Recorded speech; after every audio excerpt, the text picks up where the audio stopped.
Welcome to Detonation Point. I'm your host, Matt O'Neill. I was with the U.S. Secret Service for 25 years and retired as the Deputy Special Agent in charge of the Cyber Operations part of the Criminal Investigative Division.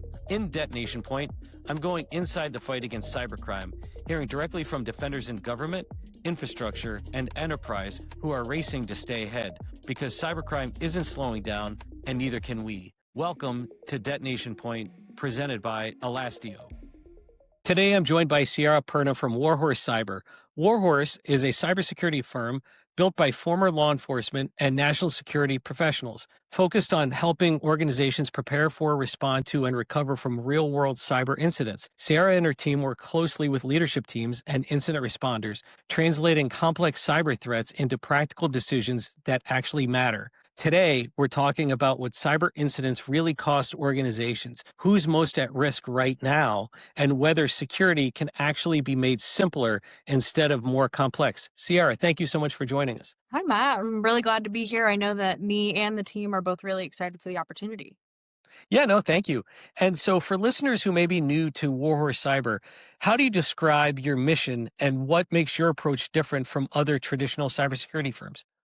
Yeah, so I think at Warhorse, our mission is to help small businesses, really. So I think what sets us apart from other firms that do things like this is we are trying to do it at speed. So turnaround time is pretty low and at a cost that is something that is easy for small businesses to say, we can take on that cost and it's not going to put us under. Whereas you have other firms that might be a higher price point. We try to make it so that it's an approachable price point that's consumable for small businesses. So you're really trying to get essentially down to at any level, any organization should be able to afford good cyber security support. Do you find that it's difficult to have those conversations with a business? Because I have a lot of empathy for a small business. I own a pizza shop. My job is to sell pizzas. I don't really need to know, or I don't think I need to know what's in my point of sale terminal and all that kind of stuff. What successes have you found in sort of translating the business need into actual money spent in order to help protect their infrastructure? I think honestly it's the accessibility point. So I mean, we advertise that we're for small businesses. So you see the price point that they know that they can afford, and they're looking at, they might not understand exactly why they need to be protected, but when it's more approachable, I think that helps with the understanding, which is where we can get in and say, this is where you might be vulnerable. We can help you. And I think that's kind of where it works out for us. And what kind of small businesses do you think are most at risk today? Yeah, so I think anybody that has any sort of sensitive information that they're working with, so whether that's healthcare data, credit card information, if there's any sort of purchasing that's going on, really any sort of sensitive protected information. So legal firms that might have things that they want to be protected with, they would benefit from the services that I think we can provide. So basically just about any business, because if they're transacting in payment cards or if they're holding any kind of sensitive information, do you think that that often goes overlooked, recognizing that a small business doesn't understand the value and sort of the data that they hold? Yeah, right now, I think a lot of businesses don't understand maybe that they're vulnerable. They see, maybe bigger security breaches where it's big companies and they think that only those large corporations or whatever are the target. So I think maybe there's just the misunderstanding right now that small businesses are actually more vulnerable to things like this. And that comes through anything from email to cloud storage to the purchasing points that we talked about earlier. I think there's just a lot of vulnerabilities where small businesses would benefit from defense that they maybe don't know that they need yet. Yeah, I think a lot of times you're 100% right, where businesses that I've spoken to either feel like nobody's really targeting us. They're going to target the big retailers or the big organizations, which isn't really the case, as you know. And then also, what do you think the biggest threats are to a small business? Is it ransomware, business email compromise, something else? Yes, I think honestly, any of those things can be gateways essentially to a cyber attack. Right now, the email is probably one of the big ones that small businesses are going to see, or password compromises is another big one. Your password gets leaked on the internet. If you use the same password across multiple platforms, you're going to start seeing that become a really big issue. So I think a lot of the simple things that we do every day in any business is really the gateway now for those attacks. Yeah, for many years now, compromised credentials were the most widely sold thing on the internet. And I think a lot of people don't realize that. So highlighting that as a potential vector into the organization is really critically important. From your perspective, what's the impact of a cyber incident beyond just a technical cleanup? So when you see a cyber incident in a small business, you're going to kind of see a few different things. So you have your operational impact where you're going to see unavailable systems, your employees can't work, you're losing not only productivity but also revenue at the same time. You'll see the financial impact where you're paying for the response and recovery costs. You might have to pay higher insurance premiums for a cyber attack that happens. And then you can get into some of the legal ramifications of that, where you have contractual penalties that you're going to see. And then I think one of the big ones is the impact to your reputation. So if your customers or your consumers that you're working with see this cyber attack, they might lose trust in the business. And that's not a good thing for a small business. You want to stay true to your customer base and do what you can to protect them. So keeping that trust up is really important. And so, what do you think organizations underestimate the most when they're thinking about recovery? I think when they're thinking about recovery, I guess maybe the cost. So when you get into the recovery process of one of these attacks, it's costly. The average cost is about $250,000 to recover from the impact of a cyber attack. And you'll see about 60% of businesses go completely out of business and shut their doors within 6 months of a cyber attack, if not properly protected or planned for. So it can be really devastating to, the mom and pop shop that do XYZ, to not have these defenses. How often do you see incidents where the technical breach is manageable, but the real damage comes from leadership decisions, communication, or lack of preparation, lack of tabletop exercises, really like planning for when something bad happens? I would say that's most of the time. So it's not going to be like every single time the cyber attack is the pinpoint where things are going to shut down immediately. You're going to see it kind of in the aftermath of the losses that you'll experience. So kind of back to that, the operational, financial, and then the trust component with your customer base. You lose in the recovery if you don't have a proper plan to combat that.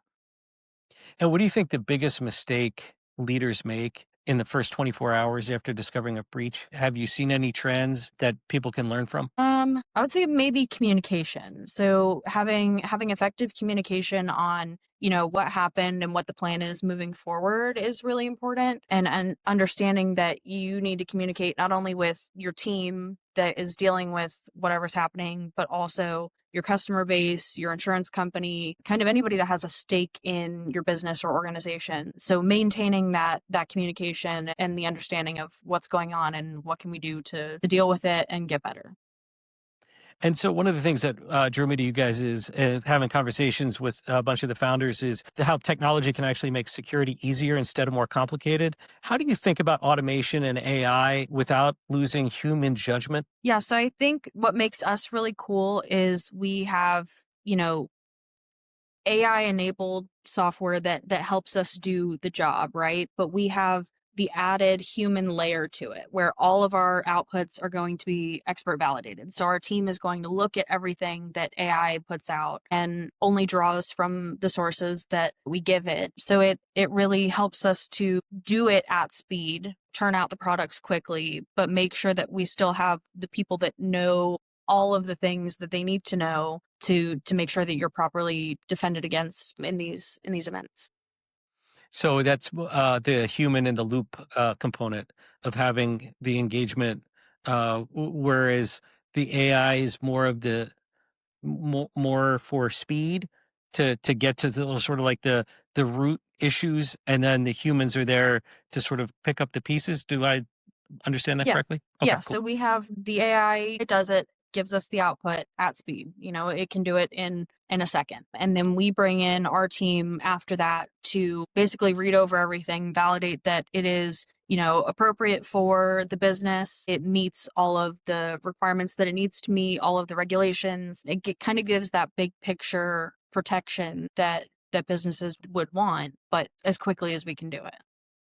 So, for businesses without a large security budget, what are the highest impact steps they can take right now to reduce risk? So one of the first things that you're going to want to do is multi-factor authentication. So having layers to your security for your logins, kind of anything like that. If you have email, cloud apps, any remote access, have added layers of protection there. You want to train your employees on how to spot the phishing attempts that might come through or reporting any suspicious activity that they might see. You want to make sure that your systems are regularly updated so that if there's any patches that software that you're using they're trying to fix, that you're maintaining that. Keep your firmware updated on anything that you're using, and then limit all of your access. So only give to employees that need access, remove access when remote roles change, and then make sure that you have a really good incident response plan. So one of the things that is always interesting to me is, and those are all really, really good pointers and sort of best practices for organizations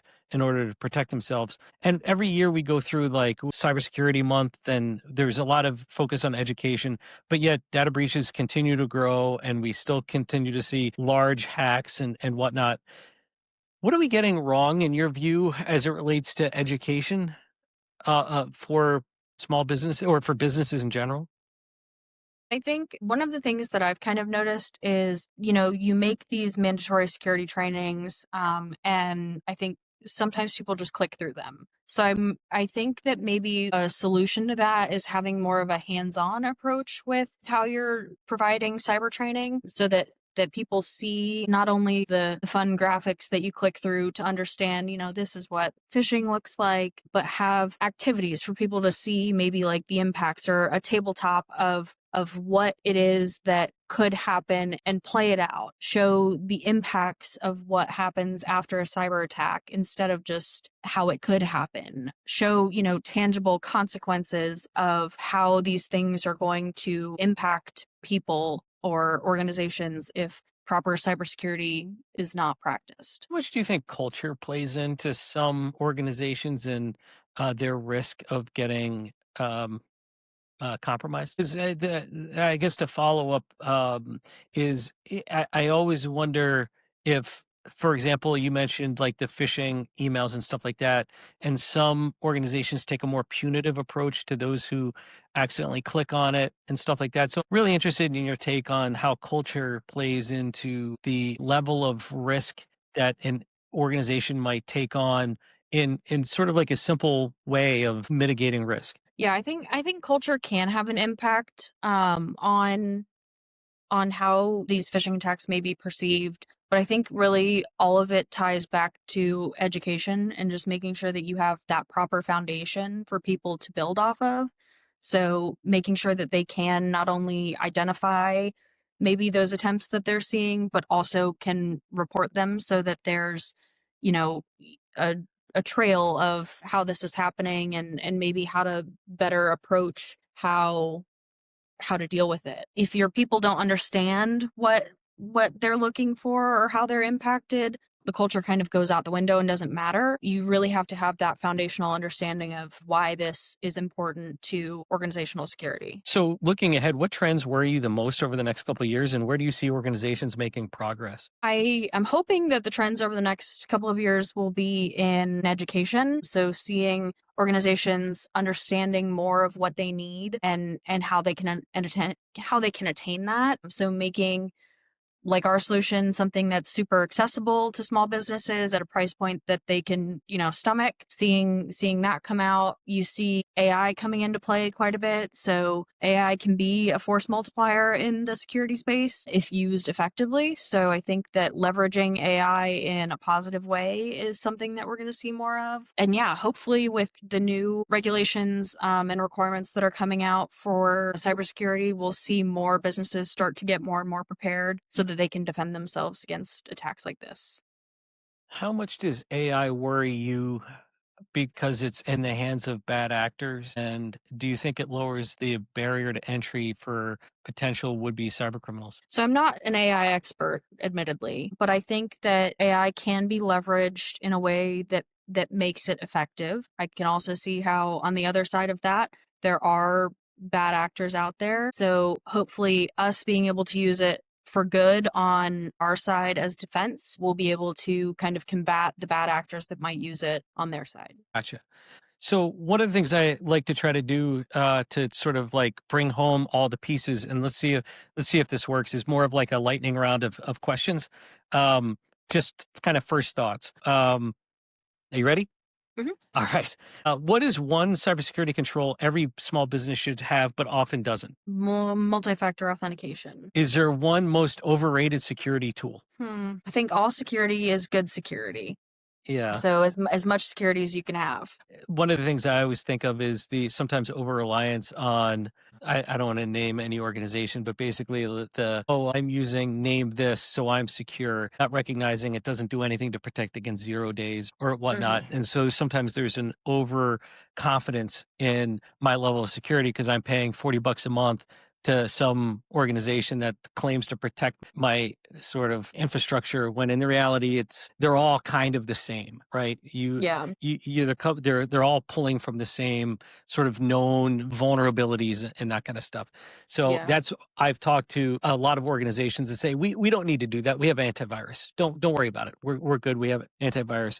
And I'm like, well, antivirus is, and so I don't say it's overrated, but I think it's people depend on it more than they probably should, if that makes Yeah. sense. And I think that's kind of the trap that we see too, is where you get that one service that you think protects you from everything, and then you become over reliant on a singular tool instead of having like a multifaceted layer of protection like you should have. What is the most underrated security practice? Training and education. Always. Yeah.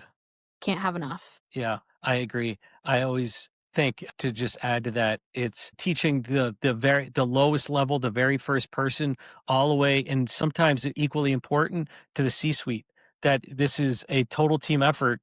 And if one person isn't on the team, then we're all becoming vulnerable. And sometimes it works, that I've seen it, where it's at the C-suite level where you really have to push that through because, oh, I'm busy. Can you get rid of that one requirement because it's really slowing down X, Y, and Z? And then there's that pressure. Again, it goes to the culture, right? How can we make sure that compliance is something that is mandated from top down, bottom up? What are some of the biggest red flags you see before an incident happens? So what should somebody be looking for? Like, oh gosh, this is something that is a precursor, I guess. I mean, again, I'm not the technical expert there, but I would say make sure that you are looking at your password security, your keeping your software updated, making sure that there's no patches that you're missing, your emails, if there's anything suspicious that you start seeing flowing through. I think those are kind of some of the holes that people might not identify. If you have, a lot of junk email that's coming through that's fishy, you might be getting caught there in your email initially, but that would be, I guess, a red flag to look for before an incident. If you could fix one misconception about cybersecurity, what would it be? I guess that small businesses are less vulnerable because they're small businesses. I think that that's kind of the notion that people operate on right now, that small businesses are fine because they're small businesses and they're not a target. And then second layer to that is that cybersecurity is unattainable for people in the world where you have these small businesses that think, we can't get access to that because we don't have the budget, we don't have the team to support it. Kind of fixing those notions that small businesses are not targets and that cybersecurity is unattainable for everybody. Which leads into the last question I had for you, which was the best advice you could give to a small business owner who says we're too small to be a target. You're not. So I would say, 1 in 3 small businesses suffered a cyber attack last year. So it's happening more and more frequently. And small businesses are unfortunately the perfect target because they generally don't have a dedicated security team. They're They might not be prepared for what's coming. They don't have the budget to recover from it. Understand that you can be a target as a small business if you're not appropriately prepared. Wonderful advice. Sierra, I really appreciate your time. I have a couple quick questions because we always like to end on football questions. Normally, it's me ranting about the Philadelphia Eagles and losing. I know you went to Florida State. Who is your favorite all-time Florida State football player? Do you have one? I don't know. I had a couple classes with a couple football players in my time that were very nice, but none stood out on the field to me. Okay. So as a team, they're great. Individually, I wouldn't say that I have a favorite. Unfortunately, my boyfriend is a Florida fan, so that makes all game days very controversial. Yeah. So have you both rallied around hating Miami? Yeah, actually. So this year at least. I had a friend that played for Miami a couple years ago. Miami has a special place in my heart, but right now we're Miami haters. No, I totally understand that. My son, who's 14, his favorite all-time football player, as crazy as it is Jameis Winston. That's fair. So he loves them, and Jameis Winston's playing for the Giants right now, and he's probably the only kid in America that's got a Jameis Winston New York Football Giants jersey, and it all goes back to when he played at Tampa. And so I don't even think he's old enough, because he's only 14, to realize he went to Florida State. But I'm a little bit older. When I was a kid, Florida State was by far the best football team year over year. Winning, I think they won the national championship against Virginia Tech. Every year it was, I mean, the list of players from them, from sort of like my 20s, was endless. The predictions 3 years from now, are we talking about FSU back in sort of the national conversation for best football team? I think so. I think they're rebuilding. They're figuring it out. They're going to get stronger, and they're going to come back and go undefeated again like they did a couple years ago. Yeah. Excellent. Well, Sierra, Perna, thank you so much for your time. Where can everybody check out Warhorse Cyber? You can check us out at our website, warhorsecyber.us. Find us on LinkedIn, Instagram, pretty much any social media right now. We're still building, so our presence isn't super heavy outside of LinkedIn, Instagram, and our website, but hopefully you can find us across all platforms soon. Great. Thank you so much, and thank you to the listeners for this week's episode of Detonation Point presented by Elastio. We will see you next week. Thank you.